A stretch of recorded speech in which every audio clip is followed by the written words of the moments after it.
Okay. Hey guys, we are here with a live Q&A for like Father Like Daughter. Sorry we're a little bit late, but we're here now. And hopefully you guys are asking some questions. So we have Jay who's going to be moderating this. So I don't have to do much, which is cool for once. Yeah, she just has to say no comment or see next issue and stuff like that. I'm gonna try to get some more stuff out. But this week we're here. This time we're here to talk about the actual issue after it's been out. We talked about it before it was out. We did a little celebration after made the backing after the Kickstarter was complete, and then this is the first one post release. Once it's been put together and everything like that. So it's the first time anyone gets a chance to talk about it. Yes. The comic book, of course, is Like Father, Like Daughter with Invulnerable.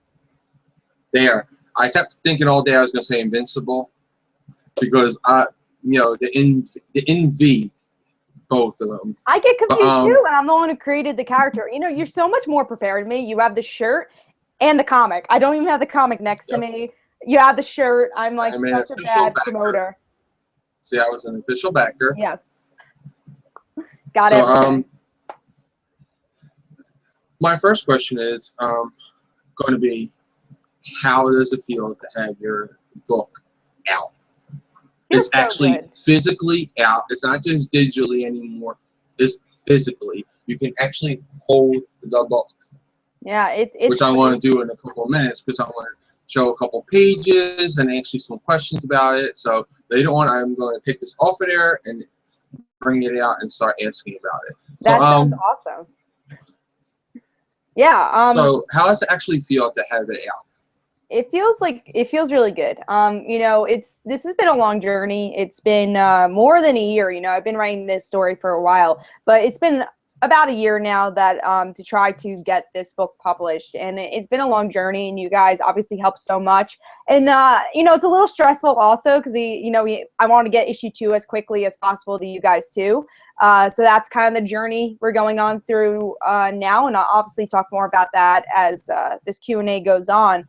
But yeah, it's just wonderful to have so much support. And also something that was really cool is that my comic book store is selling the book. And, some people actually bought it at the store, which is really cool. And it's like right next to like Marvel DC books, and they have it right in the front. So I think that's really cool too, to have in, some comic book stores, hopefully more in the future I have the contact. But yeah, it's a dream come true, obviously, and it's a lot of fun, and it seems like a lot of people are enjoying it. And another experience I had was I went to Special New York Comic-Con special edition, and I met you guys, which some of you were fans, some of you became fans, and that was a really cool experience also, which I hopefully some of you guys from Special New York Comic-Con are watching this now and became a fan.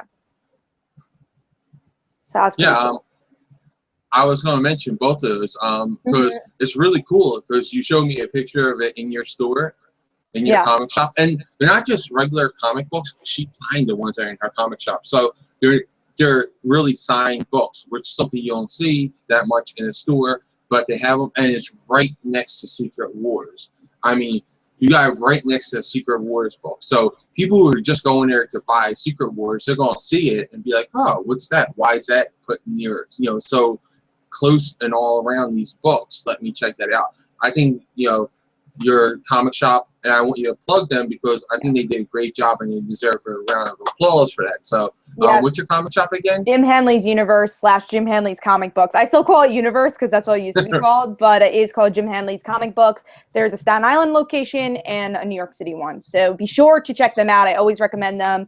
They're great people. They have comic book knowledge, which not a lot of the New York stores have because, some New York stores are very mainstream for the comics, and this is very much a comic book store. And they always support me. I support them, and they've just been great throughout all this. And I'm really thankful that they are able to promote the book. Also, on the Jimmy Palmiotti interview, I got through Jim, one of the people that works at Jim Hanley's Comic Books also. So they're just a great store that really treat their customers right. So go check them out if you live in the New York area. Yeah, go check them out. Tell them that Cat Comic Uno sent you, that you want to check out her comic book also while you're there. That would be a great help. But, you you were at New York Special Edition Comic Con. Now this is the second annual event. They just started it. Last year they started it because they wanted something that Comic Con has gotten so big. It's become more than just about the comics. And Special Edition was created to go back to the basics, to be what it was meant to be. You know, creators, you know, independents, getting down and dirty with the fans and getting some merchandise out on the shelves. And you were there last year as a reporter, and this year as a vendor.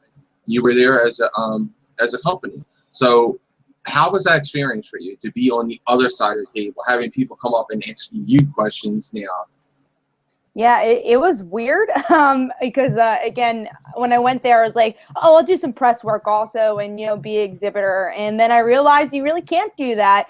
You just have to focus on your table because I had to really choose one. And I decided for this event, I'll be focusing on my table because I'll be going to San Diego in a couple of weeks. So I'm like, I'm going to that con for press. Let me do this con for exhibitor.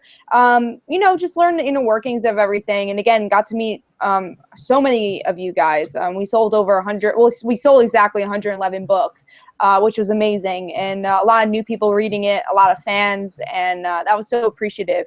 So yeah, it's something different, and you know, I get that question a lot of like, how does it feel to be a creator now and also a reviewer? And I will say it's hard to balance because you know they're completely the opposite sides, but I think that's kind of makes me unique as a creator. Also, I kind of have both aspects, and hopefully during this whole journey, I could really balance both.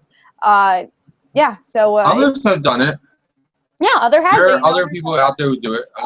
I know Pat Shan, he writes reviews, and he's a creator and an editor. So if he can create, edit, and review, you can too. I mean, because I know you got it, and you're great at all three of them, so you can do it. Because Kat's actually been an editor too. She's been an editor over at comicfrontline.com. So Kat wears 3 hats. She can do it all. Yeah. Actually, we have a question from someone who met you at Special Edition. It's Very the Comic cool. New. And they say, hey, Kat, bought a copy of Special Edition and really enjoyed it. How do you balance school, YouTube, creating your own comics, social life, etc.? I'm sorry. As a college student myself, I barely have enough time to read comics during the semester, let alone create my own. It's very impressive. I want to first just say something before Kat answers this. There's a lot that people don't know that Kat does. She does at least 8 reviews on her channel. Yeah. She does at least 3 to 4 videos a week on Frontline, at least, because she does her Comic Uno, Mayday's Journey, Topic Video, and 101. So she does all of them. And she's been doing solo reviews on there for special events. Let's see. Well, she does articles on Frontline.com, Entertainment Fuse. I'm tired just thinking about all this. The Weekly Call, I also been doing stuff on. Exactly, the Weekly Call. She wrote a comic. She did a short film, and to top it all off, she's hosting. She put together and hosting the Geekies. Not to mention all the collaboration videos that she does all over the place. I think what it really is that Kat's secret power is that she can clone herself. She's like Jamie Maddox. She can just punch her hand and she clones into like 50 different cats. And I wish I could. I could do so much more. I right before the show started, I was talking to Jay. I'm like, I felt so bad, but I just like watched the Mindy Project all day today because I've been starting that show, and I was like, I felt bad because I have so much to do, but it's like you kind of need that day to like relax, especially during the summer. But I also have my internship this summer too, so it's been a lot. But you know, I think the way to answer that question is to keep yourself organized. For most part, I'm organized with this type of stuff. I'm not saying I'm a completely neat person, but I'm organized with like my schedule. Oh, no, I've seen your comments. You're not a neat person. I'm not a neat person, so I'm not a neat freak, but I am a scheduled person. So I like knowing stuff in advance and like knowing what's going on in the week. Yeah, you know, especially this summer, it's been really busy. I haven't even had like a breath to, and then now I'm thinking about San Diego Comic-Con too, so I've been trying to set for that. But yeah, you know, it's a hard balance, but if you love the things you do it. And that's what I love. I love all this stuff. And obviously school is just, you know, I respect my education. So do all of that. It's been a lot, but I'm really enjoying this ride and I'm thankful for all the things I have. You know, it's better than not having these things. I rather keep myself busy. So even if I complain, again, I'm more thankful for this stuff that's happening. Yeah. Idle hands and all that stuff. Nick Watt, another person who met you at Special Edition, said, "Hey, Kat, love the comic. I bought at New York Special Edition Comic Con. I'm your bigger fan. You have a pic of me. So you share a pic of me. Yes. So you took a picture with them?" Yes, I did. Yeah, I did. So that was awesome. Pretty cool. So I think I posted on my Facebook and Twitter. So yeah, thanks for, you know, stopping by and buying the book and, you know, saying hi. That was really cool. During Special Edition New York Comic Con, I got to meet a lot of viewers, which obviously I don't, you know, I talked about this with Jay a lot too. You know, you never realize how many people are watching. Like you see, you know, the people that comment, but then you don't notice people that don't comment as often. So I feel like you don't understand the wide range that you're reaching. Like in my head, I don't realize that at all. I still don't, but it's cool. And I'm learning, especially at these cons, it's really cool to see, oh my God, people actually watch my videos. So you don't notice. Right now, now's the time I want to do this. So all right. Take it off. Talk about the book. We're going to talk about the book some because a couple of questions we have in the comments are about the actual book. And I don't want to, you know, talk about it without actually having the book in my hand, so that's right. Because I did actually read this book 4 times now. Oh, wow. Okay. I read it because I read it digitally once, and no, digitally twice. Because I also watched it on my DVD. Because if you're you can buy the DVD, which comes with the mini comic book, and you get all kinds of special features with a special pinup. And I think I posted it on my Facebook and YouTube, where you get, it's, let me see, Superman, Invulnerable, Flash, and Quicksilver all raced, and that was a really cool jam that you got there. And then you got a couple other stuff, you know. So check that out. You know, get the DVD. That's a really cool thing. You get to see a video from Kat that you get to keep. You know, you don't have to worry about it being deleted from YouTube or, you know, some other thing. It's exclusive, so it's not on YouTube. So check that. And you get to you get exclusive content. You get a digital copy of the book. You know, you can take it with you if you're going away. You know, DVD is a lot easier to carry than a comic, so you can do that too. But let's discuss the book. Okay. Yeah. Okay. The cover. There's a lot going on in the cover. There is. Invulnerable is like a big celebrity, presidential type image here. You know, he's got like that image here.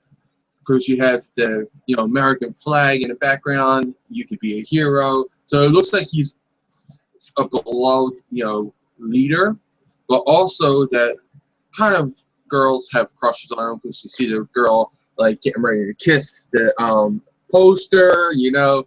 And then you have his daughter, the one person you think would be happy about her father, have that face on her. So my first question is, what actually sparked that idea that the daughter would not like her father? What actually started the idea? You know, I told you guys, you know, pretty much all the Q&As, but this was, like every single time I mention this book, this was originally a movie script I did for class.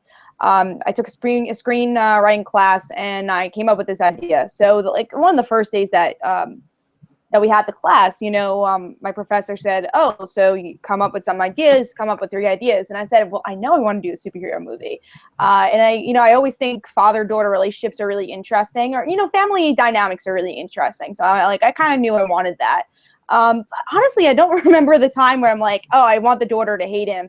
honestly, I was thinking in my mind, and this is not happening, but I think my original idea for the book was that I wanted the daughter to become a supervillain or just a villain in general. And I was like, oh, well, that's not going to happen. But that was my original idea for the book. And then you see the supervillain's actually the good person and the hero's the bad person. I mean, that could be an interesting story in general. But that was like kind of like the first stage ideas, but then obviously went in a totally different direction. But yeah, so I guess that's what I was originally thinking for the book, if that answers the question. and it kind of makes sense because you can see that like in the first couple of pages, like where she really hates him. So like, it's also an interesting factor that you got a father-daughter, because so many times we see a family dynamic. It's either brother and brother, sister and sister. You see the brother and sister rivalry. You see father and son, or you see mother and daughter. You very rarely see mother and son or father and daughter. So I like that you shook up the dynamics a little bit. You didn't go father and son or mother and daughter. You went father and daughter. And I think I did that because, yeah. Once again, this is not. Once again, I want to put out the disclaimer. This is not based on Kat's relationship with her father. No, they have a really strong relationship. He does not make this face when she thinks of her father. No, just put the disclaimer out there.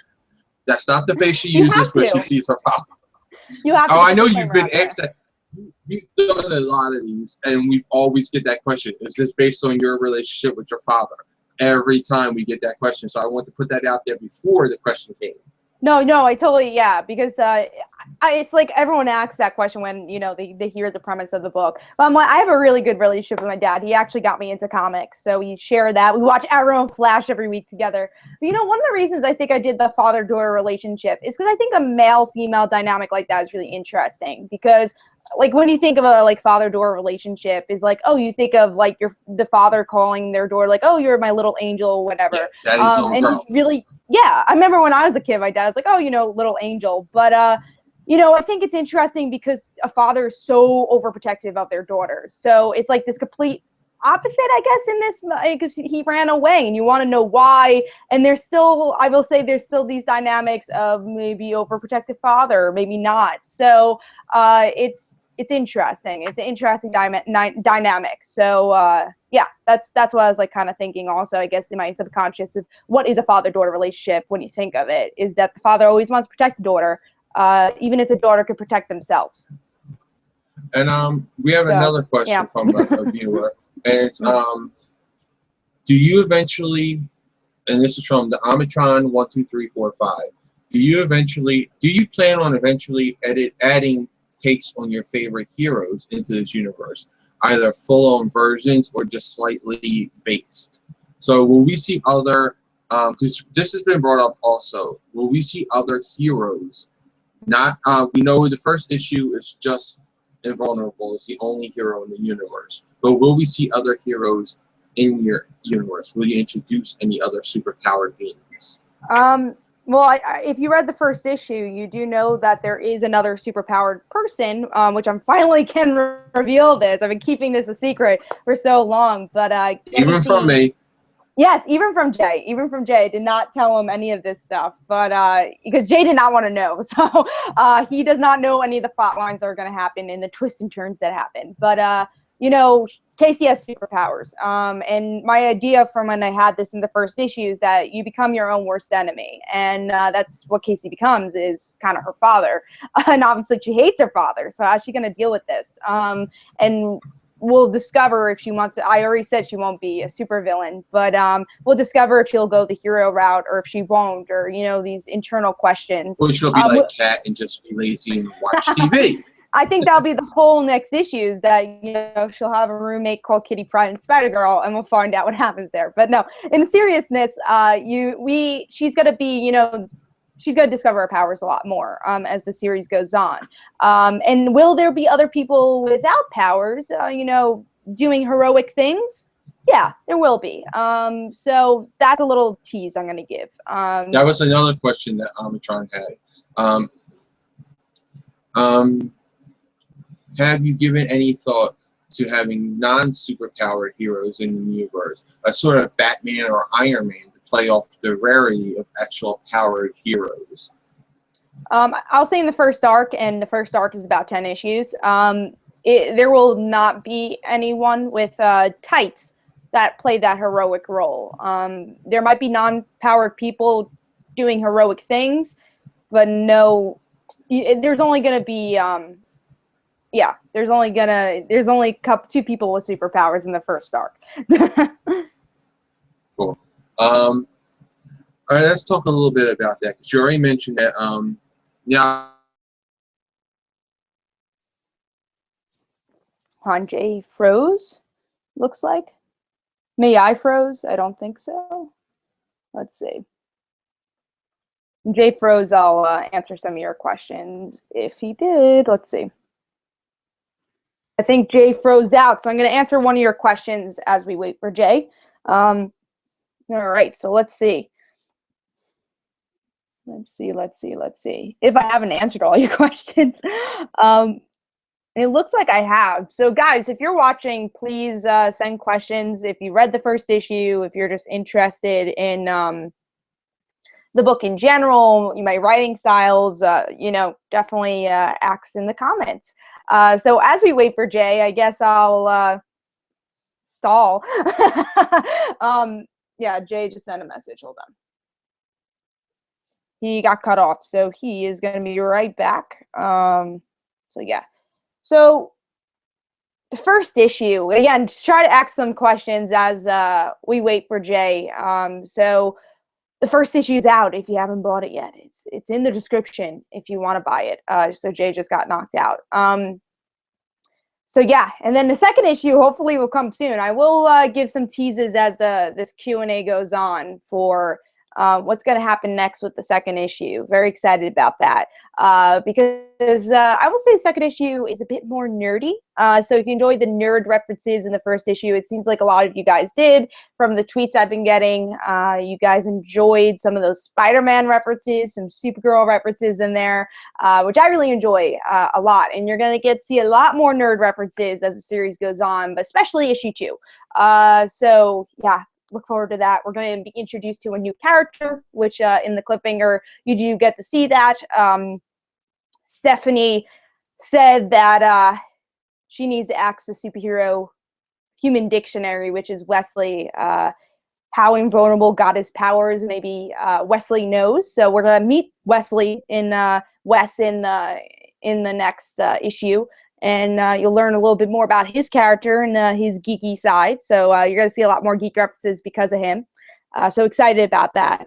So those are little teases. I'm sure when Jay comes back, he will ask about issue 2 a bit more and tease out a little bit more about the book. But that's when I'll give you little teases there. So I'm interested in seeing what you guys think. All right, let's see if we got any more questions.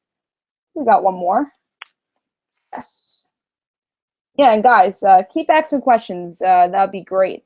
So Omnitron's active. Invulnerable is your basic Superman archetype. What kind of archetype is Casey? Yeah, you know, as you can see in this book, I did archetypes on purpose. I did the tropes on purpose. And Casey's definitely a trope of the kind of generic popular girl. If you've watched Clueless, you know, that was kind of what I was thinking about. Was the main character in Clueless. You know, someone that's nice, not a bully, but, you know, popular. But she's very much her own character at the same time. You know, that was just based on that archetype. And then obviously playing with the archetype like I do with Invulnerable. But as we learn more about Invulnerable, you'll see he's just not that archetype. There's definitely more there. And as you learn more about Casey, the same thing happens. You're going to learn that there's more there for that character. So, hopefully that answers your questions. But yeah, popular girl archetype for Casey. And let's see if there's any more questions as we wait for Jay. Let's see. Yeah, looks like we do, which is great. All right. Next is from Omnitron. Did you get the name Invulnerable from Invincible? I did not, actually. A lot of people ask me that. I was just trying to think of like kind of a generic superhero name of like someone being invulnerable, like indestructible. I guess I could have went with indestructible also, but yeah, I was thinking invulnerable because of that. And then once I started writing, I realized, oh wow, a lot of people are gonna probably get this confused with Invincible because it's but I think that's what Robert Kirkman probably was thinking with his book too, is like kind of make this generic superhero name. So that was what I was thinking in my book, because I wanted Invulnerable to be this generic kind of superhero and then obviously flesh him out even more as the series goes on.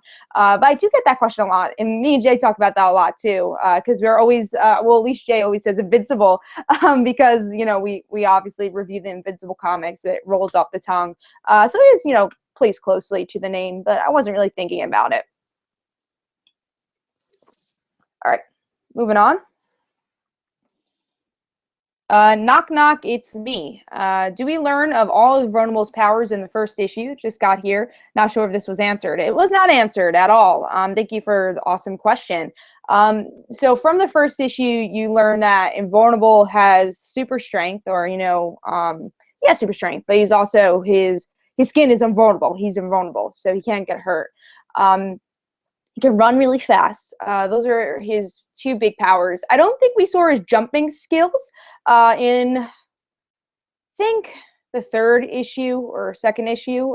We'll see that. Oh, probably third issue. You're going to see that they could jump really high. So that's how they travel. They don't fly, but they do travel by jumping high because they have the strength for that. And you'll see Casey gets you're going to see Casey might have a power that Invulnerable doesn't in issue 2. So I'll say that. That's a little bit of tease, but Casey might have a power that Invulnerable doesn't. All right, let's see if we got any more questions. It seems like we're getting more viewers, which is great. So again, just keep asking questions and I'll answer them. So yeah. Yeah, so it seems like those are all the questions. Oh, no, we actually have... Aaron A says that your actual dad. For the book, no. But my dad actually did go to Comic-Con with me, so that was cool. So I had the like father like daughter booth, and on Sunday my dad went and, you know, helped me out. And both my parents came, so that was really cool. And a lot of my friends helped me out too. So I thank them. This wouldn't have been possible to, you know, do as much as I did at Special Edition without my parents and, you know, my friends helping me out. So yeah, thank you to them. So they were very supportive, and my parents are very supportive of the project, which is really cool. But yeah, this is not based on my dad, but he did go to Comic-Con. They actually always go to, they like going to even the other New York Comic-Con too. So it's pretty cool. They like going to these events. They've learned a little bit more about the kind of this geek culture. And well, my dad already knew because he liked comics. But my mom, she's even starting to get into Flash. She likes Arrow too, so she actually likes Arrow more than Flash. But it's like me. Here we go. We got Jay back. Let's see. I think we got Jay back. Here we go. Hey, Jay. I just answered some questions as we went along. Can you hear me? Thanks. Can you hear me, Jay?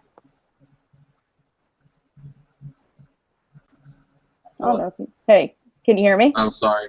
Yeah, there's a storm coming here, so like I lost power for like a second, and in that flash of a second, it cut off my internet and my power, so I had to reboot everything. Sorry about that. Hey, no problem. I answered some questions up to knock knock, it's me. I answered all those questions. And also tease some of issue 2. Right, let's talk about issue number 1. All right. It starts off with Invulnerable catching some bad guys and making the news while Cassie eats her breakfast. So it starts off with a very grounded story. Like, it's very grounded to start off with. Did you think about, you know, but at the same time you do show some heroics. So how did you think about, what was your thought process in starting off in this particular fashion instead of going, you know, the whole right into that, you know, because you kind of go into her hating him, but you don't really say why right away. Yeah, I just wanted to set up the world, and I think you had to show that Invulnerable is this generic hero that everyone loves. So that's what the first page is all about. It's like, oh, well, Invulnerable did again. He has, and I wrote in the script his classic smile, which he'll always have. He's kind of a charmer, even though he's this deadbeat dad. He charms people. That's kind of like his second superpower, his natural superpower. So he has this kind of charm and this smile to him. And then Casey's just disgusted by it. The girls fall in love with it. The guys want to be him, but Casey knows his true colors. So as the series goes on, or as the issue goes on, I want people to know who Casey is. I don't want the shadow of Invulnerable. I want them to know Casey. So show them, her best friend, who Stephanie will become important. I show Wes, who's going to become more important in issue 2. And then we learn, okay, she's walking from school, the exciting incident happens. She has powers. And then it's her not knowing the rules of superheroes. And we're going to explore that a lot. If you thought there was a lot of poking fun of the superhero genre in issue 1, issue 2 is all about that. Because Casey doesn't know the rules of being a superhero. She thinks she could tell anybody she's a hero. So that's why she tells Stephanie. She doesn't know it's wrong to, say she has superpowers. She about the secret identity thing. So that's why she tells Stephanie. And obviously Stephanie's a good friend, so she doesn't say anything. But there will be a funny, great moments in issue 2 where you see that, Casey's got to learn a couple of stuff. Not just with her powers, but learn what it means to be related to a superhero and having to keep kind of a secret identity. Even though she's not a superhero, she still has powers. So she has to keep that secret. So that's something we're going to explore a lot in issue 2. Don't know if I answered your question. But. No, you did. And you actually touched on a couple of other things. The first issue, you have some really cool things in here.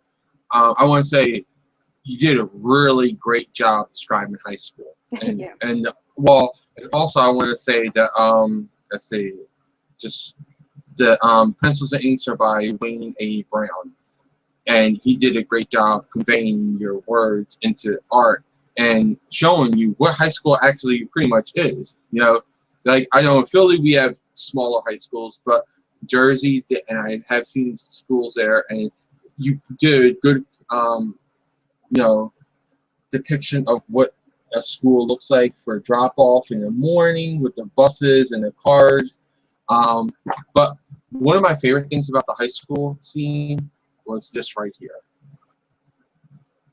Wait, let me see if I'm getting that in there. There you go.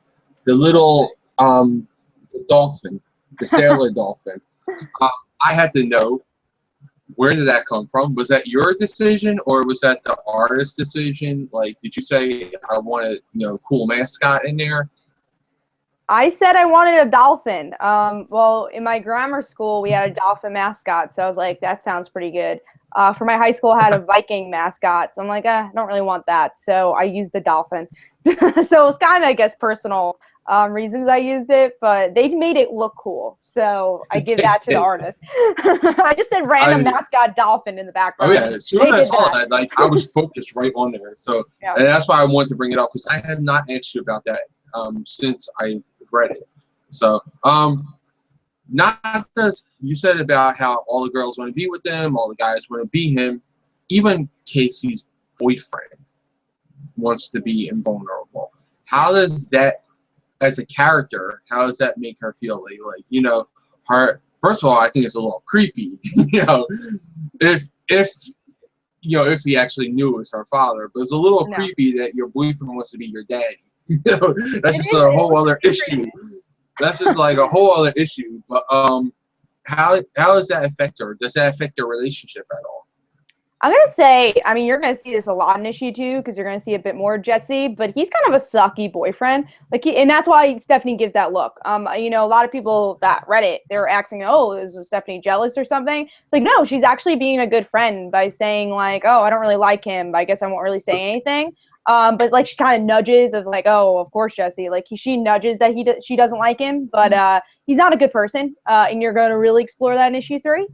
He's not, he's that typical school bully, and it's going to escalate a lot in issue 3. I will say there's a big event that happens, and issue 3 is one of my favorite issues I've written, and there's a lot of emotion there for, you know, both high school emotion, and I will say it here, the first time you're going to see Casey and Avomo actually talk to each other is issue 3. They are going to come face to face, and it's a really emotional scene. It's one of my favorite scenes. So yeah, but you will see Jesse a bit more in the beginning. As the end of the arc, you're not going to see him as much, but I'm hoping after, you know, this origin story ends, we'll see Jesse a bit more. But yeah, he's definitely set up here in especially the first 3 issues. Cool. Yeah, I like that. Sort of Flash Thompson kind of thing with them, a vibe, or for Superman, early Pete Ross. You know, because him and Clark weren't always friends in Super. But now, one of my other favorite scenes in this book, and I told you, you know, it was kind of a geek out fan moment for me when I saw it because it reminded me of Supergirl, was this scene right here. The discovery of her power. Yeah. What did how much of you was put into this page? Like, how much of it was your direction, and how much of it was left up to the artist's creativity? Well, when I first got the page, I will say that the crash was like on top of the car, so it went diagonally. So that was one of the things I said as a writer, is like, I don't really want that, because I don't think you actually get to see the name. Like, you don't get to see Casey that much. So I was like, put it on top. So that's why they end up putting it on top. But you know what? I just said she crouches down. She obviously, I told them to put the sweater on her because that's how she conceals her identity. But the beautiful artwork is definitely from them. They just did a beautiful job, oil spilling down. And one of my favorite things that I've gotten from a lot of people that I did not notice when I actually wrote it, and I think this is more from the artist, is that a lot of people think that person in the car died. I did not write that in the script, but there could be a lot of cool, interesting stories. Me and my brother are actually talking about it. He's like, you could do this and this and this. And I might go that direction maybe after the origin story. There might be a story going back from this first issue. So yeah, I was talking about that with my brother first, and then even more people end up talking about, like, this boy is crying on the side, and Casey just runs away and says he doesn't say thank you. He's like holding his arm too. He's like, you know. So there's a lot more I think that could be told with that single page that in the script was not there, but because of the artist, there could be a lot of story.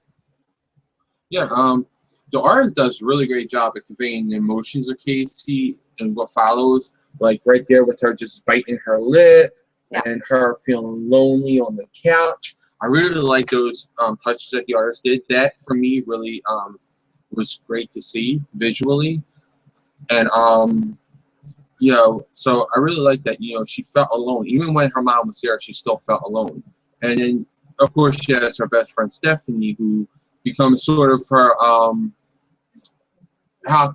who can I compare her to? Because I'm trying to compare her to a similar relationship. I really can't, because I don't think there's anyone who's not, you know, a part of the club or anything, or I would say in Allison a relationship. Allison and Lydia, I would describe them as. Okay, I can see that, but then again, you got Lydia actually has some power, so you know, so she's a part of that supernatural world. But it's like she really has like, yeah, it is, because she's totally on the outside. She has no powers, no connection. There's no romance, because normally it's like your girlfriend, your boyfriend, you tell. Yeah. She told her best friend, and I really like that. And she does this whole like, the only thing I really want to have seen, I think it would have been really cool to have you do the Spider-Man, you know, thing. I know a lot of shows do that, and a lot of movies do. I thought it would have been cool to see her try to engage her power by like trying to do stupid stuff, you know, like. But I really like the training sequence. It's almost like an '80s training montage, you know, like you know when you see Rocky running on the beach, beating up cows in the freezer. It was very much like that vein, but with a very funny, whimsical side to it, because she's like having fun and not so much fun, and her friends having a little bit of fun at her expense, you know, seeing her fall into the trash. Yeah, I love that moment. That's like, I love that scene where Casey falls into trash, and then Steffi's like, "Are you okay?" and she's like, yeah, she did gives a little thumbs up, and then she's just on garbage. I think that's like very cool physical humor. So I really enjoyed that scene. But it's just so cool how Stephanie is just like, you know, she should be in shock right now. Her best friend has superpowers, but she's just so, you know, excited about it. And I really like Stephanie's she just personality. rolls with it. She's like, chill. Yeah, cool, let's do it. Yeah, she's a really chill totally character. I like that. But now this is my absolute favorite scene. My absolute favorite scene. Which you kind of bookend this book, this issue with Invulnerable. Yeah. In the very, very beginning, we see Invulnerable, you know, giving his smile, saving the crook, saving the day, being, you know, the perfect hero. Wink, wink, nudge, nudge. You know, it's great to be invulnerable. And then you get that ending where we see the world's not so great to be invulnerable. You know, it's not so great. We see him writing a letter to his daughter. He's, you know, remembering how life used to be and how much better it was when he had his family. And, you know, you would think with all these powers, it comes great partying, great fun. But you see the really great loss that he's had here, you know, with this power. Was that planned to close out the book with the bookends? You know, the fun side of it, you know, what people imagine it to be, which is, you know, pretty much a topic society as a whole. You know, we put on the face of the happy people, you know, going out, and we keep our real problems to ourselves, and at home, you know, we reflect upon them. So, like, what was the decision making going into there, and was it always set up to be the beginning happy, the end the not so happy? Yeah, you know, yeah, I definitely, one thing I really like about that ending is that, or this book in general, is that I try to have a discussion about different things. And one discussion obviously is about a father-daughter relationship, but it's also about celebrity culture. And like, you know, we see a lot of celebrities that put on a face, and, you know, it's obviously this image and the, you know, PR stuff, but behind closed doors, they're not happy. And that's kind of like what I want to show. You know, being a celebrity is not always, you know, what it's cracked up to be. So it's very much about celebrity culture, which I think is so influenced in America. Just like superheroes is such a big thing in America, our, you know, fascination of the perfect. Celebrityness is also the fascination of the perfect, except it's real. So I try to mix that. You know, again, this is a book about reality, and I wanted to show that, you know, the reality of, you know, celebrity culture. So that's something I did here with that last page. But yeah, it was always planned to end it that way because I want to show that, you know, it seems like Invulnerable's a jerk. Well, to everyone else, he's not. To Casey, he's a jerk. And then you have these mixed emotions. And then you find out that, again, he's not a jerk. So what the hell is he? If Casey hates him, like, is he a hero? Is he not a hero? And just because he made a mistake, is that just because he's human? Or is it because, you know, will this always destroy the relationship? So it's always about, you know, something I love about Orange New Black, you know, about human mistakes. It doesn't mean you're good or bad. And, you know, with the superhero genre, it's always about good and bad, and it's good, a hero, villain. And this book is not about heroes and villains. It's about people, and, you know, people that decide to do things with their powers, or don't decide to do things with their powers, or power in general. So that's what this whole book's about. And I will say, you know, something with a comic, I always like ending on a cliffhanger. Either it could be an emotional beat, or it could be, oh my God, that just happened. And I try to do that with all the like father, like daughter things. I don't want to just a plain issue with nothing there. Either it's going to be an extremely emotional issue with a lot of character development, or it's going to be a plot-driven issue where I feel like this one had a mix of it. And I'm hoping with every issue I can have a really cool cliffhanger, because I think that's important, because you want to grab the next person to get the, you know, the next issue. So, and that's why I also did it. It's a cliffhanger, but a thought-provoking cliffhanger. So yeah, there's a lot to that last page. Yeah, I mean, I really liked it. I'm not sure what questions you got, but let's see. You got to knock knock it's me where he says, yeah, so I don't think Casey and Jesse is going to last long. Oh no, I didn't do that one. Okay. I did the one up to, do we learn of all the Invulnerable's powers in the first issue? Okay. All right, so we got a good bit of questions that came in. Very cool. The Amatron 12345 says, just a fun question, but if you were offered by any major comic company to adapt like Father Like Daughter into their universe, which company would you want to try to do it for? Marvel, DC, Valiant, or Image? Not Marvel or DC, because I don't think it would fit. Not Valiant, because I think they have a bit too much of their own universe too. I would say Image, because it could still keep that original universe. Just it's a bigger company, obviously. Image would be great, but so yeah, I would say Image, something where you can really still keep the universe and not to play with other heroes. I really want to keep this a contained story, and with those other universes, it's a bit harder. Not to say that it's not going.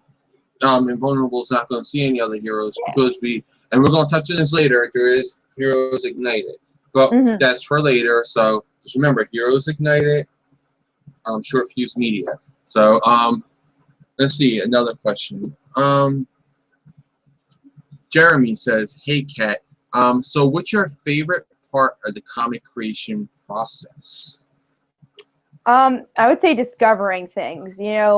As you write, not knowing where you want to go with it, and then you're like, oh, that just happened. Wait, this character actually just did this. And again, going back to Orange is the New Black, I don't, obviously just binged that, but it's kind of like what Crazy Eyes was doing, where everyone's like, oh, what's gonna happen next? What's gonna happen next? Now, obviously, I've written this for a long time, so I know what's gonna happen next for a good 10 issues. But Crazy Eyes, like, I don't know yet. I'm still discovering myself. So I think that's the cool part. Discovering your own story and where it's gonna go. Yeah, sometimes the characters write themselves. Yeah, they speak you for might have a for preconceived notion of you might have a preconceived notion of what you want the character to be, but then when you start to write it, the character takes on its own life, and you start to see like through their eyes and write it for them instead of writing how you originally thought you would. Exactly. Let's see.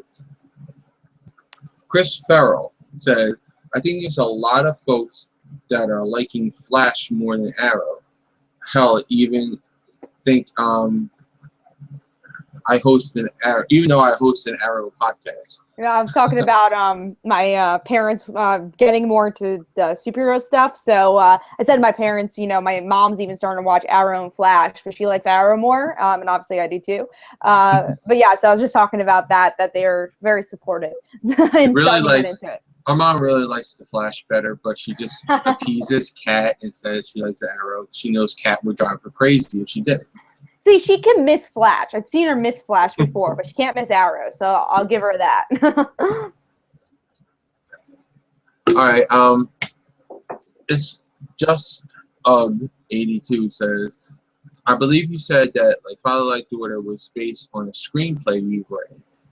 If I'm not mistaken, how difficult was it to adapt the screenplay into a comic book series, and what was the process like? And while Kat answers that, I'm gonna be right back. Cool. It was not difficult at all because this is very much a screenplay that could be written for a comic book. I remember when I decided to write this as a comic, I was like, all right, so what do I do with this like Father Like Daughter script? I want people to read it, but obviously I can't like post it on the internet. So I wanted to share the story. I'm like, why not make a comic book out of it?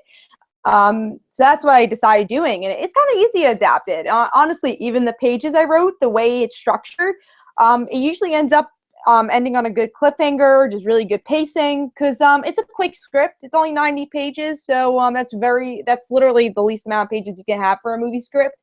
So the pacing is really quick, and that's what I like about the story too, is that I really want to keep the pacing well.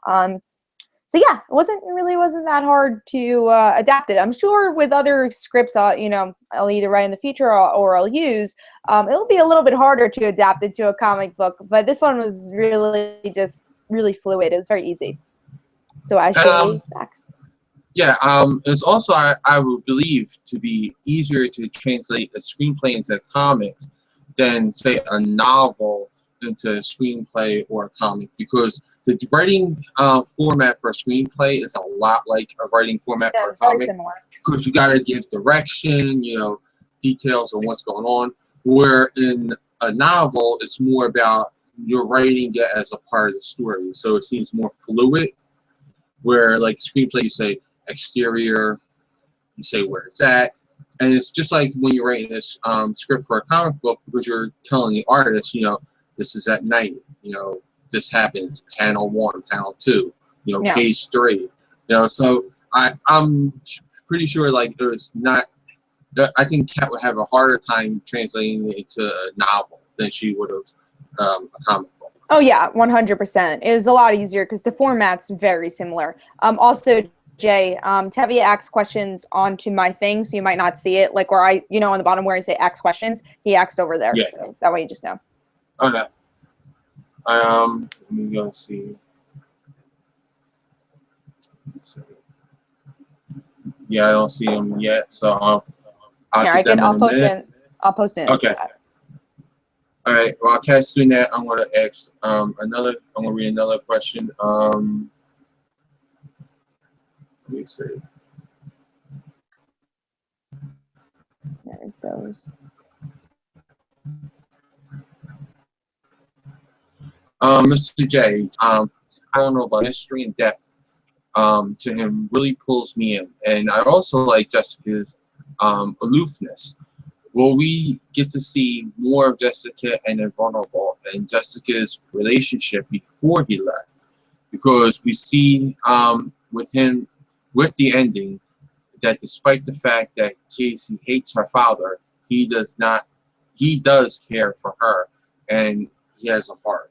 So will we see any more like flashbacks and maybe even the decision itself? Like, what was that moment where he decided, I must leave?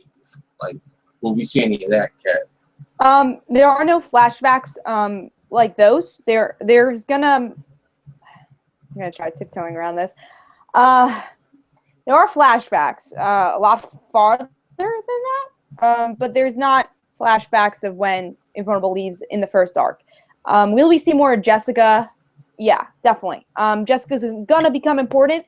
You're not gonna see her in the first couple of issues, just because we're focusing more on Casey and Invulnerable, and you know, Stephanie and Wes. But we will see a lot more of Jessica and her reactions to Invulnerable, and we'll definitely see her own arc.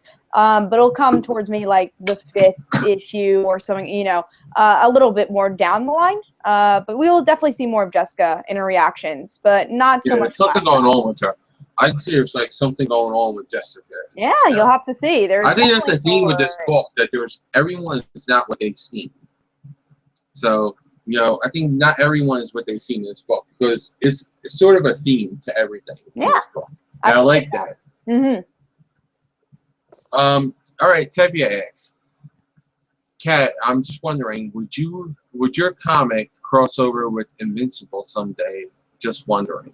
Hey, so Rob, would you do it if it came up and Robert Kirkman says, Kat, would you be up to having Invulnerable and Invincible team up? What would you say? If Robert Kirkman asked me to write something for him or team up with him, it'll be a hell yeah. I don't care what I'm teaming up with him for. It'll be a yes. So yeah, I mean, if that opportunity ever came up, of course.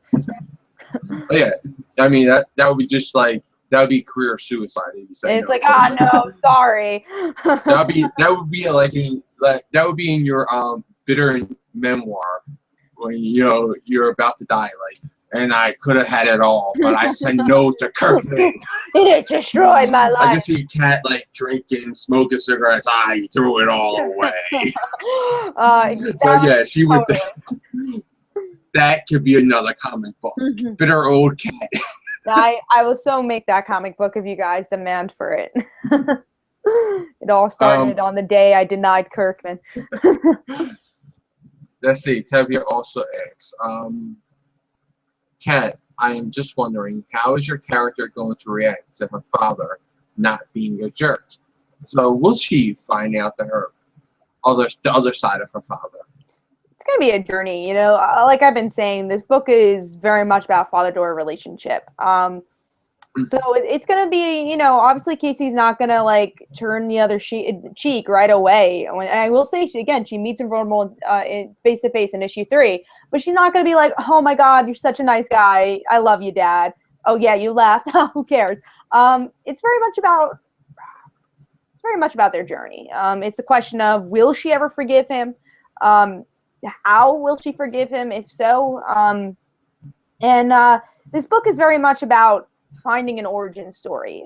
So I'll say that. And that might play a part in things in their relationship. That's all I'll say. Jeremy brings up a good point. Well, a good comparison. Stephanie reminds him a lot of Moose from Spider-Girl. Oh, yeah. Are you channeling definitely. a little bit of Moose in there? No, I wasn't. I was just, you know, I guess that's a good point. I will say the one who's most compared to a Spider-Girl character would be actually Wes from Spider-Girl. I wasn't really thinking about it at the moment, but you do get Wes kind of as Wes. I just love the name Wes because of Heroes, but they're very similar characters, but obviously different at the same time. But they're a bit more similar than I would say Moose and Jesse. I guess, yeah, I mean, I guess you can make that comparison. But I was just thinking of, like, you know what I was thinking about in Heroes when Claire had her boyfriend. I was kind of thinking of that, like, jerky type of a boyfriend. Obviously not the same, but I guess that's where the inspiration came from. All right. Let's see. We got some more questions because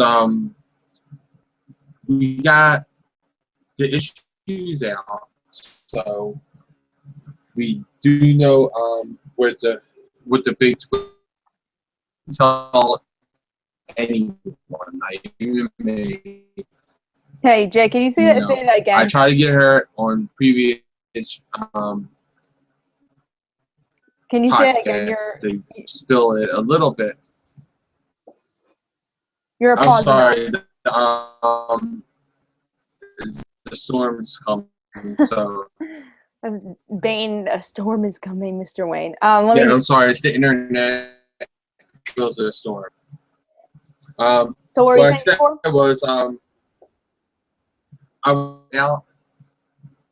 was saying about the big reveal, about Casey's big reveal. Mm-hmm. You know, what was the big? Because you said there's a big twist in the first issue.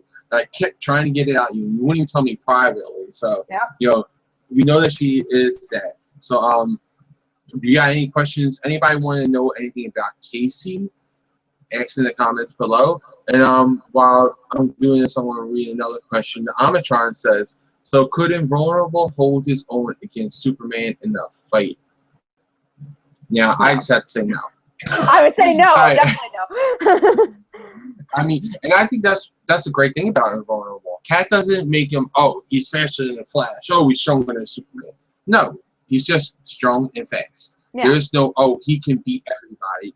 You know, there's the trope that, you know, he is the perfect specimen, you know, but Cat doesn't make it to where, you know, oh, he has to be the best. Because I think, especially with comic books today, everybody tries to make him faster than the Flash, you know, more powerful than Superman, smarter than Batman. You know, people try to make characters compared to other characters, and you just like, I'm making a character, he's strong, he's fast, that's it. You know, you didn't try to be like, oh, I want to beat this character. You didn't even went there. And I give you, you know, props for that, because it's something that's very rarely done now. Everybody wants to be that next character, you know, that character that people were put on YouTube as, you know, like Goku versus Superman, you know, that kind of stuff.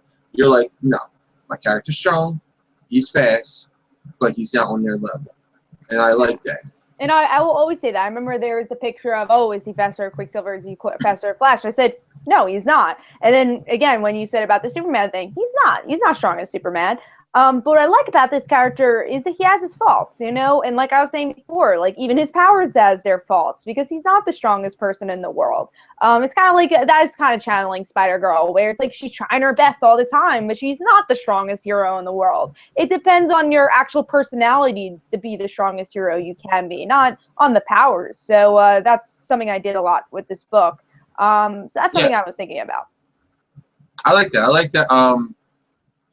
Even though they had powers, the main part of them is their character, and I love that. Because without a character, you can give anybody superpowers, but if they're not interesting, why read them? You know? Yeah. Exactly. I don't want to read some schmo with superpowers if he has zero personality. It's like the irredeemable Ant-Man didn't really do because the guy was a jerk. No one liked him, so no one really bought that book. But Scott Lang has a book. Everybody enjoys him because he's a character you can relate to on some basis. So I like that thought to characters. Yeah, and it's definitely about people. That's what this book is about. There's also another question that was asked in the bottom that I wasn't sure if you're going to read. All right, let me see that. All right. And who's this from? Comic Book Fan 1992. Okay. He says, I have a question. Will we ever see the reason of why Invulnerable left his family? I feel something big is going to happen. Other stories keep up. I still love the ending on number 1. Wow. I really love the ending too. I told Kat, as soon as I read it, I texted Kat right away. I was like, I loved the ending. Supergirl moment, wow, love the ending. I think that's what the text said, something to that. I think if we go back, I'm sure that's exactly what it said. But yeah, the question was, will we see why he left? Why Invulnerable left his family? Yeah, we will see it. I'm definitely not gonna leave you hanging on that. It won't be right in the beginning, but we'll see why he left. I also say again, it's not gonna be for all the reasons you think. It's not gonna be like I had to leave because government was chasing me or something like that. He's gonna be a bit selfish too. He's not a perfect character. We did see that he's not a total tool and a total bad person in the end of this issue, but he's not a total good person either. He's a bit selfish too. So yeah, keep that in mind once we do get to that story, which will be soonish. People comparing him to Superman and the Flash and stuff like that. I like to think of him, and this goes to my nephew. I have an 8-year-old nephew who loves the show. Captain Man is invulnerable, and he has this kind of but he can be a little jerky at times, and that's who Invulnerable reminds me of. Yeah. And I know you based Kat said on one of our previous ones, she announced that she always envisioned Nathan Fillion as Invulnerable. But when I read him, I read Captain Man, the guy who plays Captain Man. Like that's who I envision because he's so he embodies him. But this book came out started way before Captain Man started. So I knew about Invulnerable first, but it feels like the same type of character, which I love because that's why I love Captain Man. He's a superhero who does the right thing in the end of the day, but he's also a little jerky, He's not that Superman Boy Scout. He's a little jerk, and I outside and Invulnerable already. So I love that. Thank you. You're welcome. Knock Knock, it's me says it's very interesting. I'm very interested in father-daughter relationship, and that Invulnerable knows that he isn't a good dad, and we see that when he signs the letter as Jim Ryder. Not most normal people would sign as dad. But my question is, the filing cabinet he stores that letters in, is it filled with a bunch of letters to Casey? Yes, those are all notebooks filled to Casey. And let's backtrack about the Jim Ryder comment. I'm glad you noticed that because I do on purpose that he signs a Jim Ryder because he doesn't believe he deserves the title dad. So he doesn't. He wants to be a good father, but he doesn't deserve. He ran away. So he's like, that's why he's like, I hope I could be the father that I'm not, whatever I said, but I hope I could be the father that you care about one day or something like that. So yeah, that's why I did that. And those are all to Casey. And I've seen a review, I don't remember who said it, but that they think that they sent it to Casey. Casey has never seen these letters ever. He keeps it kind of for himself, saying that, okay, maybe one day I'll have the strength to give it to her once I build a relationship with her. So like in the back of his mind, he knows one day he wants to see Casey again, but you'll have to learn the reasons why exactly he left. So yeah, I'm glad you saw that. Yeah, he says, the quote you were looking for, it says, "Father, you deserve one day." Yeah. And I also like that he didn't say dad. Because I think there's a distinct difference between your father and your dad. Because anybody could be a father. Any guy could be a father, because we know biology. That's all it takes. But I think a dad is the time with you, who's there for you when you're down, who's there for you when you're up, that is a dad. So I like that he said a father, not just a dad. Because, he's not at that point even in his head. So I like that.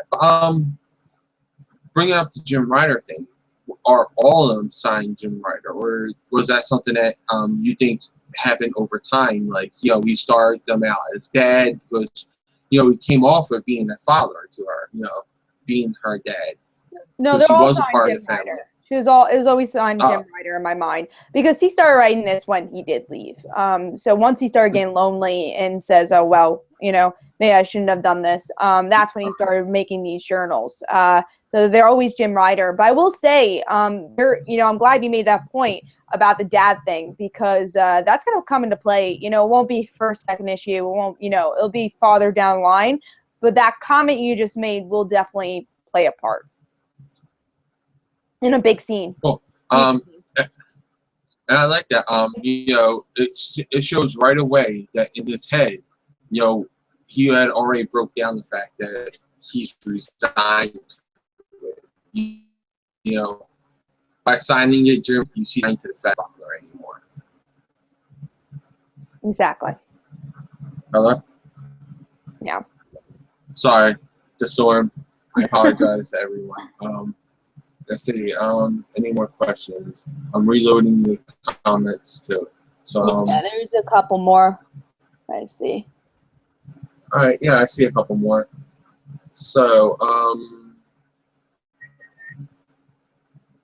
let me make sure on the bottom we didn't get more. I'm gonna reload. All right.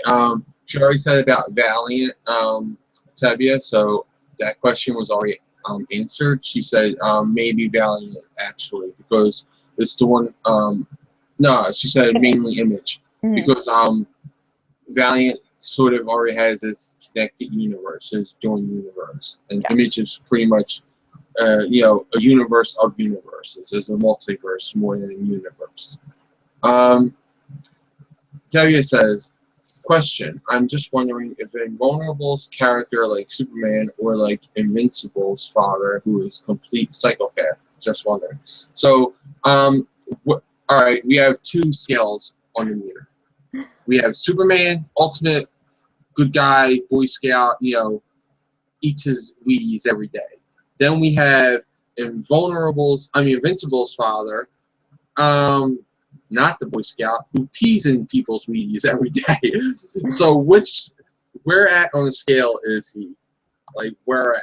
Well, I would say he's neither of those characters. He's not a psychopath, and he's not Superman. Say he's like in the middle, I guess. Yeah, he's not Superman. He's definitely not a psychopath. So yeah, in the middle. Cool. Okay.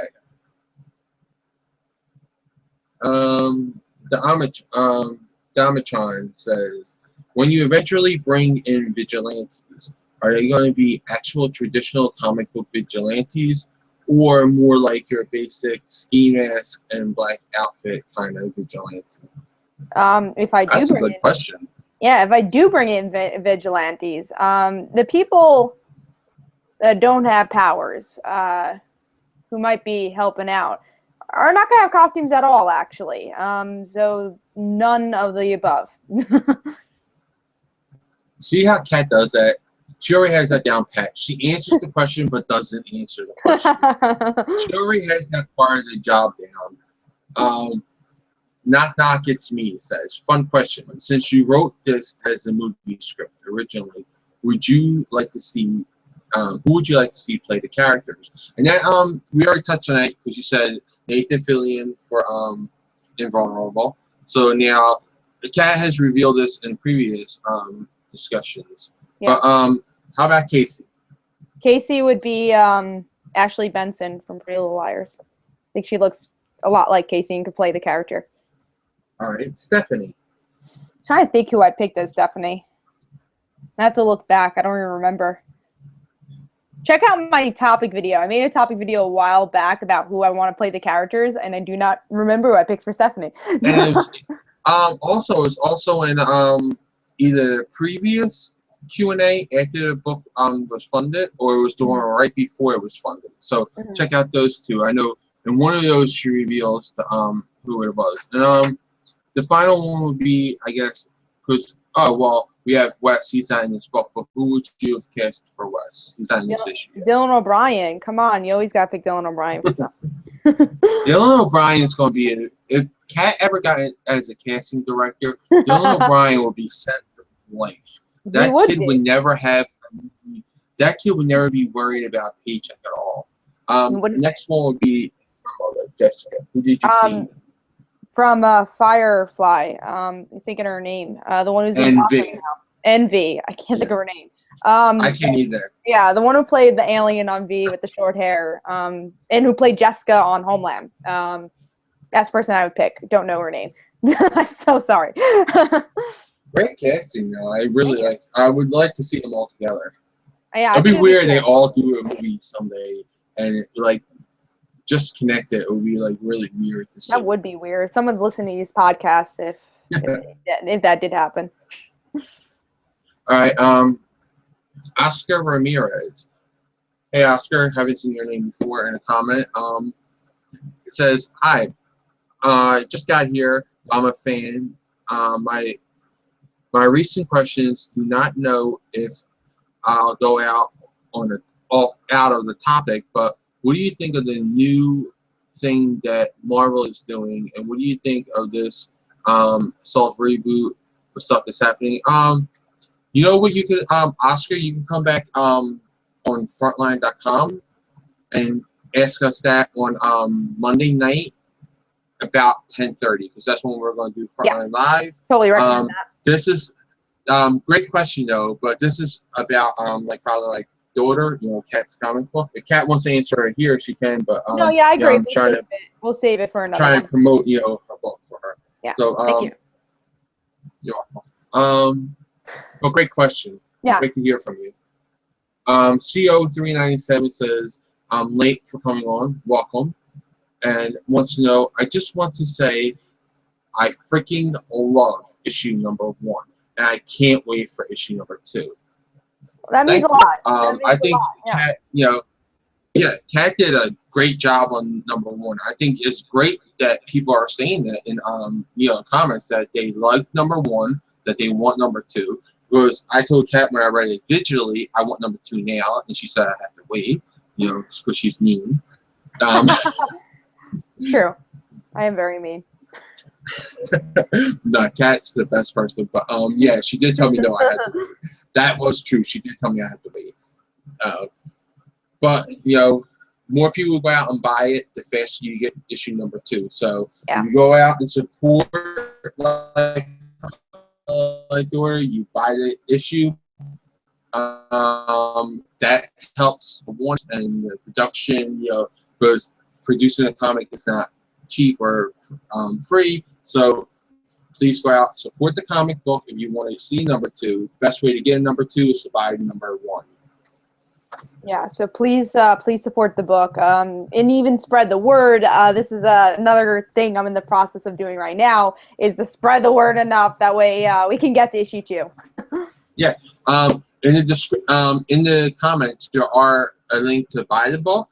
There's a link for the Patreon page. So go check that out. And also on Frontline.com, you can check out comicfrontline.com. You can check out the Patreon widget there. So that would take you right to the Patreon thing. You can sign up, support it there. You get some cool incentives there. Kat's gonna give you cool exclusive stuff that you can't get anywhere else. Like scripts and stuff like that. So for people who want that kind of stuff, go there, be a patron. A couple bucks a month, you get some extra stuff. It's nice to be in the know. Let's see. Tevia says, question, I'm just wondering, why did Invulnerable leave his daughter? And I'm just wondering, does Invulnerable know that his daughter has his powers? Because that's bugging me ever since reading the first issue. We're gonna explore more of that in issue 2. I'm gonna say that, but I'm not gonna say again why Invulnerable left, because that's gonna be a big spoiler. But I will say you'll learn more in issue 2 if Invulnerable knows or not. See, I would be under the impression that when I was reading it, my impression was that he didn't know, but maybe worried one day it might be. Because I think anyone who has superpowers would think about that, you know. And plus, it goes into the question: did he have superpowers from birth? Did he get them from an accident? We don't yet. So, like, when did he get superpowers? What point was she, you know, conceived doing superpowers? Like, I have a bunch of questions and theories going around because Kat knows my head. Yes. You know, that all came up in my head. I had, you know, well, if he got it after she was born, she couldn't have got them genetically. Did she get them the same way he did and just doesn't know it? You know, so like just a whole bunch of questions that could come from that. And I don't think Kat wants to give that away. I won't give it away, but I'll say this book is about finding your origin story. It twists stuff. So maybe Invulnerable himself doesn't know how he got his powers. Hint, hint, wink, wink. So, yeah. So I'll be excited for. Let's see. Dama says, I have a question, people. I've finally asked you this before, but do you feel any pressure when you write? I ask because I feel like there would be some pressure when you look at other comic books that have thrived. So do you like feel, okay, you know, like so and so is doing well, you know, these books are doing well, I need to write better to get it up to that level, or do you just write to write? Like, yeah, what's your mindset? I don't think they're writing. I feel pressure on. I think I feel more pressure on the funding of the book. I feel a lot of pressure for that. Is trying to get enough money for issue 2. So that's why I keep, you know, pushing about, you know, buying the book, and also I guess the pressure of enough people reading the book. But not on the writing side. You know, I write, and you know, if I like it, that's kind of good enough. Like obviously I want you guys to like it too. But I can't have that in my mind frame. It's like, oh, will they like this part? Will they like that? Or else you're gonna scrutinize your writing over and over again. You just kind of have to write for yourself, and if you think it's good, that's when you know it's good. And that's what all matters, really. You know, that's kind of what Jimmy Palmiotti said. You know.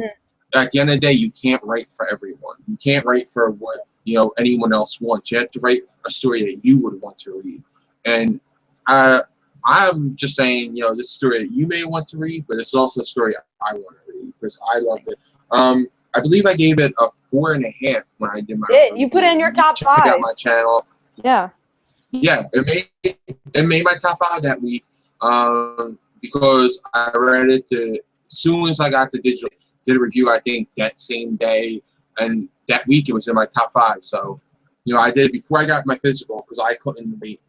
Kat knew I couldn't wait either. She was like, "Go ahead." I asked her for permission before I did the review, though. But yeah, it's a really great issue, and again, the best way to get issue 2 is to get issue 1. By and issue 1, you get issue 2 will be out faster. Yeah. Yes. Great stocking stuffers. Buy them now, save them for later. Yeah. Okay. I want to try to get something out of you on issue 2. Okay. See if you can. Let's see.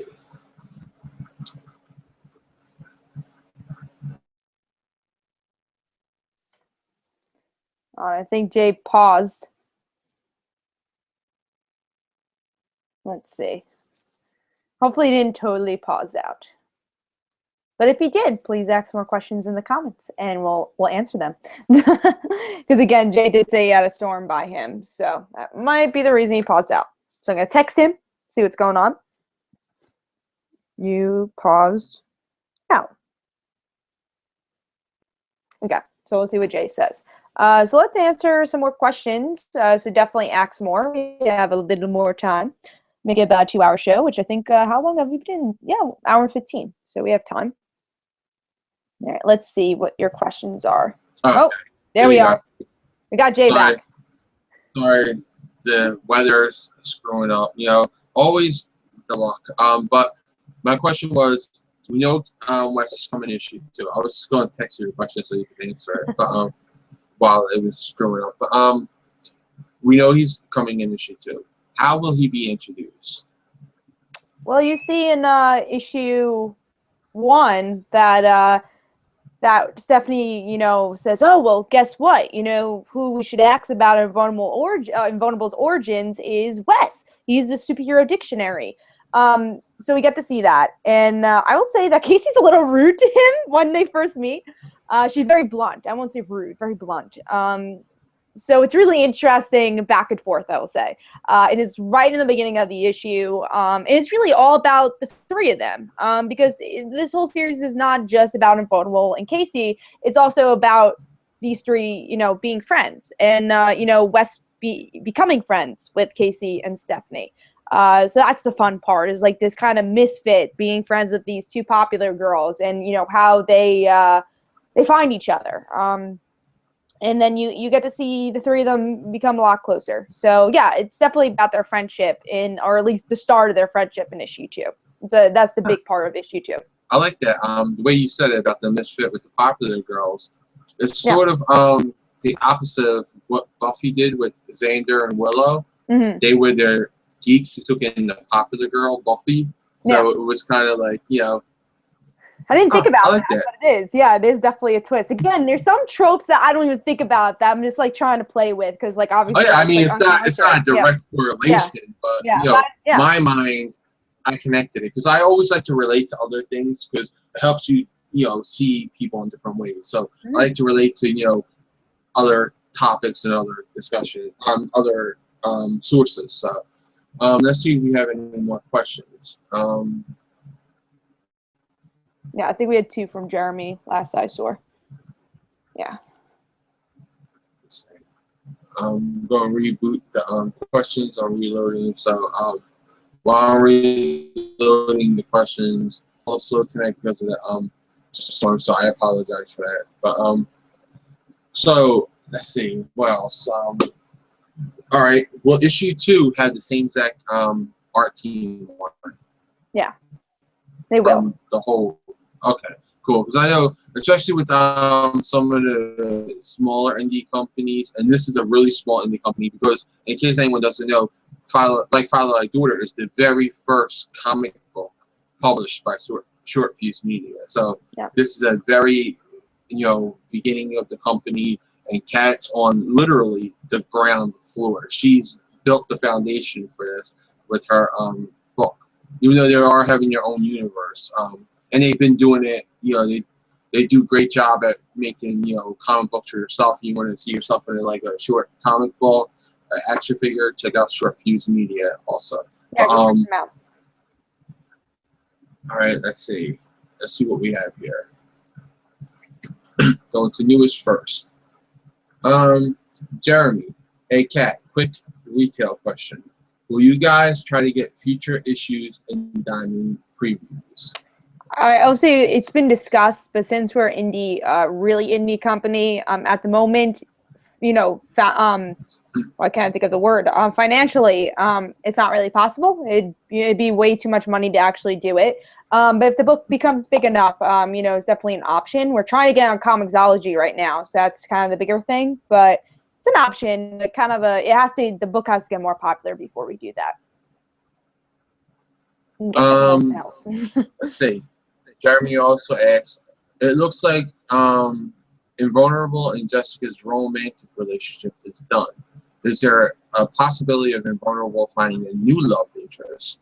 I think that could bring in some great family drama and great dynamics. I'll say wait and see. Wait and see with that one. It'd be too much spoilers. Okay. I was actually wondering if Jessica, because to me, Invulnerable's a hero. He already cut off family and connection, so I'm thinking he's not really worried about romance right now because it's been what, 10 years since he's seen his daughter. So I mean, I was just thinking, guy's not really that interested in hooking up. But Jessica, she's a woman who is raising a single, she's a single mom raising a daughter. She's working. Does she have any romantic interests coming up? Wait and see. Yeah. Wait and see. I try. Heavier question. I'm just wondering, if Casey has powers like her father, I'm just wondering, is the mother going to find out that Invincible's mother also found out about her son's powers, like her maid Parker, aka Spider-Girl's mother and father, found out about their daughter's powers. So is he saying Peter, MJ, and so he's saying if would Jessica find out? Would Jessica find out, and also did Invulnerable Mother find out, I think was the question. Like I said, we're going to explore Vulnerable's origins, origins in general with this arc. So I can't really say anything about, parents of Invulnerable. But I will say that, Casey tried to tell Jessica, and she wasn't really hearing it. So that's, that is an answer. So you'll have to wait and see. Yeah. Those are major spoilers. Come on. Yeah, I think that goes back to her being in her mind that.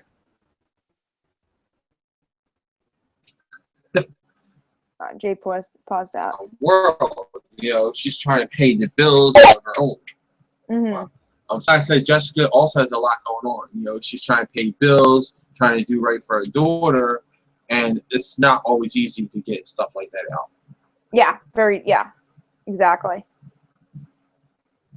All right, now I want to take something else off the wall because I know we're talking about like father, like daughter, but this isn't the only book that Kat's going to be a part of. So support like father, like daughter, because what's coming up also is Heroes Ignited. Yes, Heroes Ignited. Which features go on, Jay. two other characters from the Short Fuse Media. I'm sorry. Tell us a little bit about Heroes Ignited. Yeah, Heroes Ignited, I have not written yet, so I don't know much about the story yet. I'll be writing soonish. I talked to Rashawn, who's my editor for Short Fuse Media, and, I have a general idea of what I have to do. I've gotten like an outline of what I have to do for the book, but it's two characters that are related to Short Fuse Media, and they're going to meet up, and it's not canon. This is just going to be a big series for Short Fuse Media. And that's going to be a team-up book, and this is going to be opportunities for different heroes of indie companies to team up in one book, and obviously Vulnerable being the first one here. So it's just fun. It's this is before the like father like daughter stories. Is Vulnerable just being a hero, and I think Casey's going to make a cameo, but she's not going to really be in the book. It'll be more about Invulnerable. Yeah, it should be a lot of fun. I'm excited to write it. I can't really say much yet because, again, I haven't written it, but it's going to be a lot of fun, and I'm glad Short Fuse Media is doing this.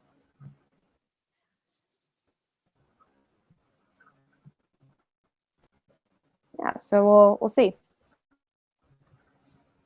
Jay, you there? I know they said on their Oh, we lost Jay. But I think we do have a couple more questions that I saw, so I can answer those as we wait for Jay again. Probably because his power is kind of going out. So let's see. All right, I'm getting your questions as we go along. All right, I think I see Tevia asks a question. Tevia asks, Speaking of vulnerable in or invulnerable Invincible's power set, am I just wondering if both Casey and Invincible ever met each other, would win in a fight or team up?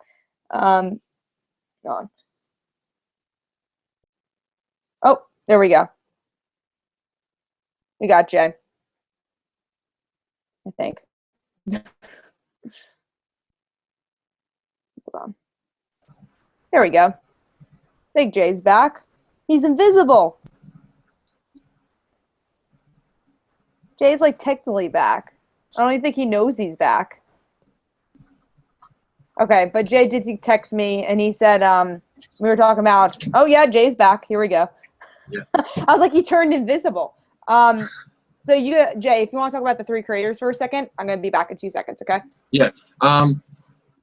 Short Fuse Media through the Like Father Like Daughter Kickstarter said that, because I posted this up on Twitter and all that, and they said it through Kickstarter and they said it on their actual Twitter page, that the 3 creators, so it's going to be Kat and the creator of Night Wasp and the Volunteerist, are all going to actually get together and write this story. So it's not just Kat writing it, it's not just, you know, the other 2 writing it. So all 3 of them. So I really like that idea about it. But again, that's just expanding on this world. So it's not in continuity, but it's expanding on Invulnerable. So you want to see more Invulnerable, because that's where I was going at with it.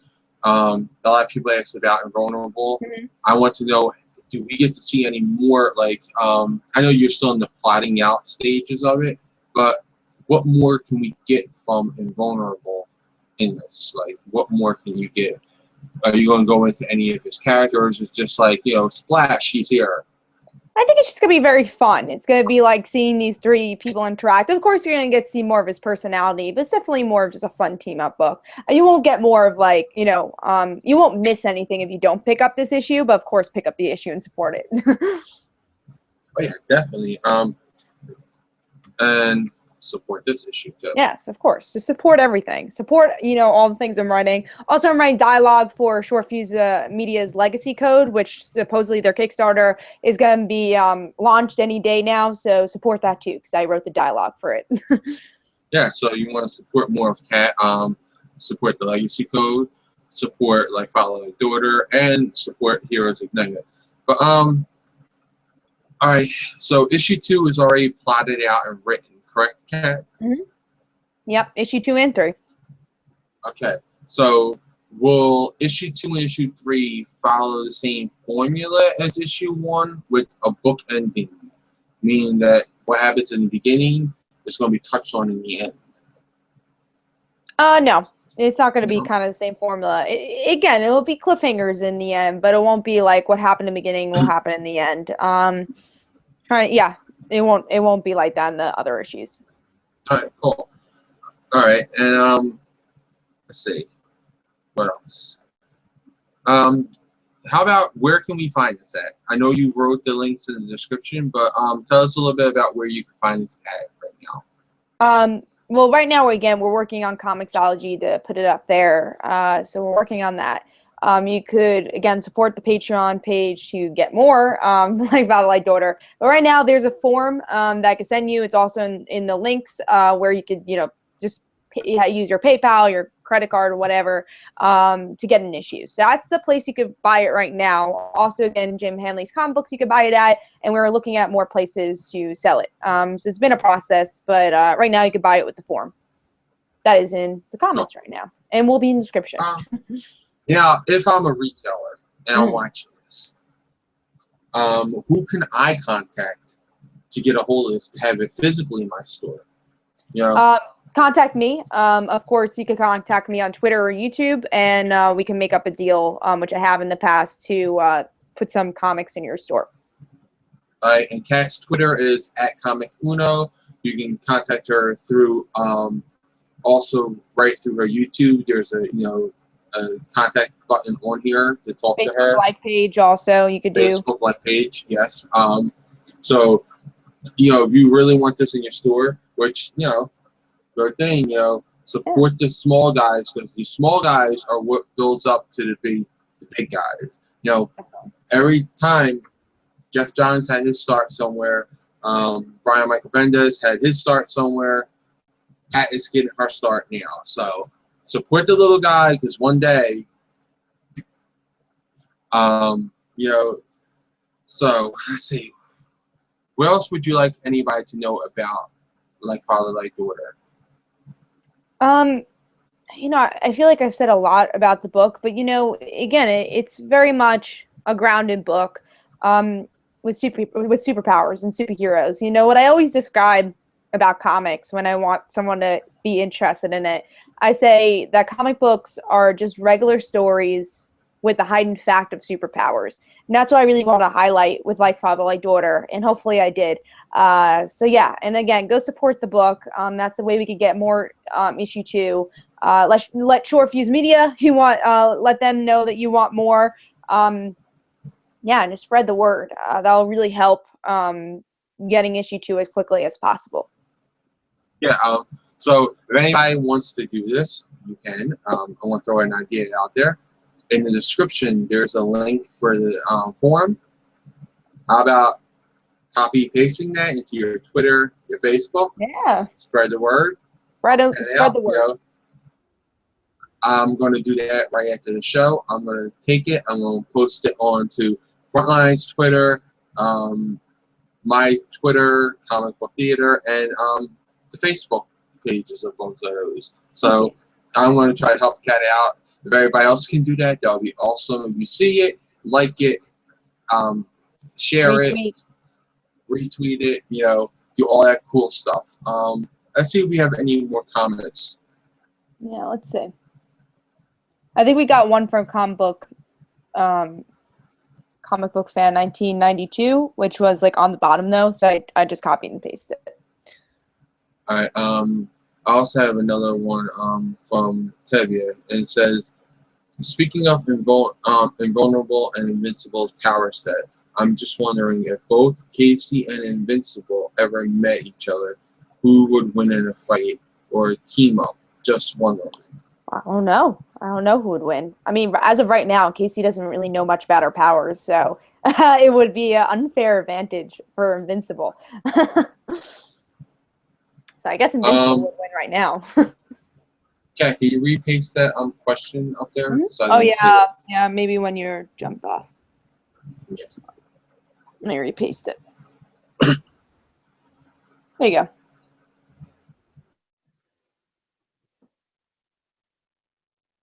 Did you get it? Oh no, Jay. I think Jay paused out again. Let's see. Yeah, I think he did. I guess I'll read the question. Comic Book Fan 1992 asks, do you see your comic book could work for a TV show? I think your comic book would work for a TV show. Hell, I see on CW. Yeah, I mean, it'd be cool as a TV show. Again, it was originally written as a movie, and once you see the first arc, you'll definitely see why it was a movie. But yeah, I mean, if someone said tomorrow we want Like Father, Like Daughter be a TV show, of course I would say yes. I would love that. I love television, and another dream is I would love to write for television. So that'd be very cool if Like Father, Like Daughter could become a TV show. All right, let's see if we got any more. Let's see. I think we got another one from Tevia. One more. Tevia, I'd so want to get issue 2 so much. Thank you. Yeah, I want issue 2 to come out. Very excited about it. Again, I've told you some stuff about issue 2 already. And issue 3 is something I'm really excited for you guys to write. So far, the ones I've written, I think I'm most proud of issue 3. All right, I think we got Jay back. All right, Jay, we answered all the questions that were asked so far. Oh, I think Jay got muted. Let's see. There was one more thing. Tevye did make a comment that he's looking forward to number 2 right now. Again, I want to say, get number 2, you have to buy number 1. Mm-hmm. Buy issue 1. Because in order to reach number 2, you first have to start with the number 1. It's just like counting. So You gotta start with number one. Exactly. Support number one, then we'll Cat will be able to get number two out there as fast as possible. You know, because just think, it took a while to get number one out there on the shelves, and you know, so you have to give time for number two to come out. It is written already. Only thing that has to be done is has to be drawn and colored, put together, printed, and shipped. But it will, the shipping and all that will go faster now that they have a distributor and all that good stuff. So exactly, yeah. I mean, I'm hoping that's the goal here, is to get this issue quicker than issue one, and it's always going to be the goal, is to try to get the next issue quicker. And it's about building a fan base, and hopefully you guys, you know, pick it up and really enjoy it, and that's how the issues are going to come out quicker. And that's what Short Fuse Media is looking for too, is that fan base. So become vocal, definitely be vocal. And in the meantime, what are you going to be doing with like Father Like Daughter thecomic.com? Like, what's that going to be? Oh, what's going to be? You have a website called Like Father Like Daughter the series. Let me see. Let me get this URL right. Like Father Like Daughter thecomic.com. That's your website for Like Father Like Daughter. What's coming up with that? Because I know it's been on a hiatus. So what's coming up with the website? Yeah, if you support the Patreon, we could, you know, hire more artists to put those web comics on again for the website. Right now it's on hiatus, but as we gear to get issue 2 and as issue 1 sells more issues, we'll be able to you know, update the website a bit more. So again, it's all a journey, and I'm hoping very soon we'll be able to update the website. And I think Short Fuse Media has to do the Kickstarter stuff for Legacy Code, so they're waiting until that is all cleared up too, and they will be able to shift gears into issue 2 of Like Father Like Daughter after that. I also want to point out that even though, you know, Like Father Like Daughter, the comic series, .com is on a hiatus, it doesn't mean you cannot send in your fan art. So, because I think that's a really cool thing that your site has, is that you can send in fan art. And who knows, if you're a talented artist there, maybe you can be discovered by Short Fuse Media or someone else, you know? Yes, you never know. Yeah, they're looking. So if they really like your art, they might hire you for, you know, one of their books. There's some little Like Father Like Daughter art in there, you know? Draw Casey in a superhero costume. You know, there's an idea for you. Try to design Casey. You know, see what you would come up with, and you know, because I don't know if she's gonna have a costume. I'm not gonna ask Kat because I know she's gonna say I can't say. Yeah, you have to say. See, look, she always started to say it as I was saying it. We'll see. We'll see. I knew she was gonna say it, but yeah, like maybe you could do Wes, Casey, and Stephanie all as little costumes, you know, like have them be her Wendy and Marvin, you know, that'd be awesome. You know, there's some art out on that. You know, there's some art out there. You can do all kinds of art, you know, all kinds of style. Doesn't matter. Do what you're comfortable with. Love to see that. I'm going to be adding some fan art to there too, because I have to admit, I did draw a couple of images. I've been sketching a little bit of Casey in costumes. Oh, okay. I don't have the art here with me in my house. I have it somewhere else. But I have been sketching it on paper and pencil. I'm excited to see that. I'm very just because, you know, it's fun. It's fun. One of the things I like to do is redesign costumes for people. Kat knows that. Yes, I do. So I do like to do that for fun. And I was like, and I was kind of between things, and I was like, yeah, let me do it. And I just started sketching them, and then every day, like, I would sketch a little bit more. So it was a little thing, and I like it. So I'll be sending something in soon for that. So awesome. I'm excited. You know, do it yourself. Yeah. Yeah, I mean, I love that, you know, your website has that to offer. But I think we're getting to that time, Kat. Do you want to start wrapping up? Okay. Yes. I just, once again, before we go, I want to get up the comments, because I want to check the comments for any last comments, and I want to also promote where you can locate the Patreon at and where you can locate the forum for. Okay. Okay. So let me get those comments up real fast. I just rebooted the comments. It doesn't seem like there's any new ones. Okay.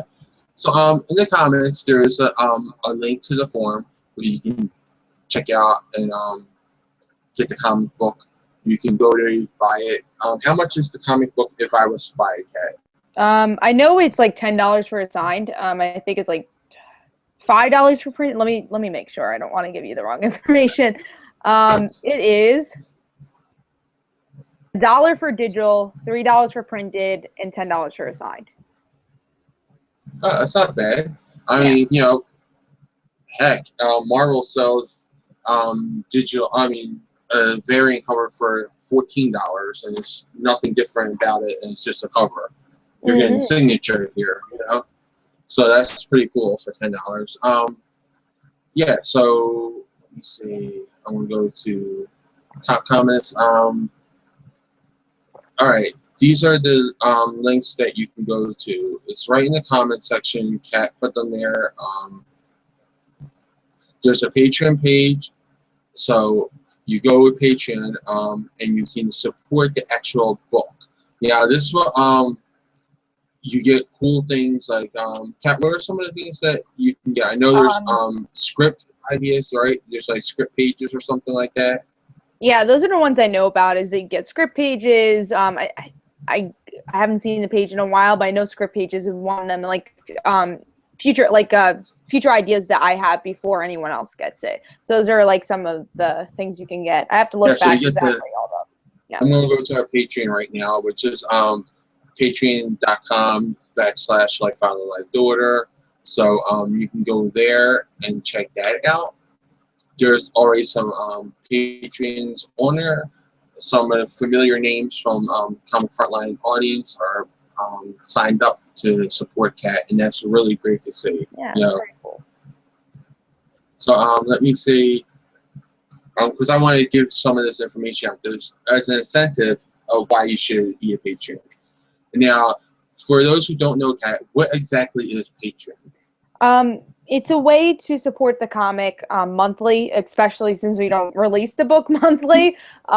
So you could give like at least $1 or something like that, and then you get prizes if you do give money, and it's a monthly subscription to get extra stuff from like Father Like Daughter, and of course to support an indie book, because again, the finance part is the stressful thing to try to get to issue 2. And if you want issue 2 quickly, or if you want the website to definitely be updated as more frequently, support the Patreon. So that's one avenue. And again, if you can't afford the Patreon, which is understandable, you could also just spread the word about the comic itself and spread that forum page. That way people could buy the actual comic. You could support in that way also. I want to give out some of the pledges that you can give. It says pledge $1 or more per month, and you get our deepest gratitude as well as access to any stretch goals that we meet. So you'll find out some of the stretch goals that they're going for. Pledge $5 or more per month, and you get to receive your name listed within a shout out post by Comic Uno on their Facebook page, as well as access to any stretch goals that are met. $10 you get access to the scripts of pages while in production that would not be publicly displayed, where the comic is posted, as well as a thank you tweet from Comic Uno, your name listed within a shout out post on the Facebook, and the stretch goals. All right, $25 you get shout out for Comic Uno on one of her videos. So, Kat does, like I said, 500 videos a week. Yeah. You can get your name shout out on one of her videos. So that would be pretty cool. She likes to shout out. She likes to, help the other communities. So that'll be a way to help and to be helped. And you get all the other goals that are met. $45 per month, you get a Patreon exclusive, like Father Like Daughter pinup image, digital. You get 10-minute early access to live Q&A sessions for like Father Like Daughter. That would be really awesome. Yeah, so you'll be getting 10 minutes exclusive one-on-one time on a future show like this. Where you will be able to ask Comic Uno about anything you also get a live shout out in one of her videos and all the other ones. So let's see, $55 per month. You get a Patreon exclusive like father like daughter T-shirt, an exclusive like father like daughter pinup, digital, and all the other goals. You donate $100 per month. You get a cameo in the story with the like father like daughter universe, and you get all the other stretch goals. $200 you get. This is a really cool incentive right here. You receive one action figure featuring characters from the like father like daughter universe. Okay, so every month you would get a new action figure. Yeah. And cool. the order is following that you will receive an action figure monthly featuring the various characters from the universe in the following order. First, you get Invulnerable. Second, you get Casey. Third, you get your character. Fourth, you choose moving forward. So from the fourth character on, you get to pick any character you want to pick. So you can pick, you know, Wes. You can pick Stephanie. You can pick Jessica. You can pick any of the characters that are going to be introduced later on. You know. Yeah, I have a question. Okay. About this. Would you be able to get the mascot of the dolphin? Probably. And I'm sure if Jay does give, I don't know how much money, he'll ask for the dolphin first.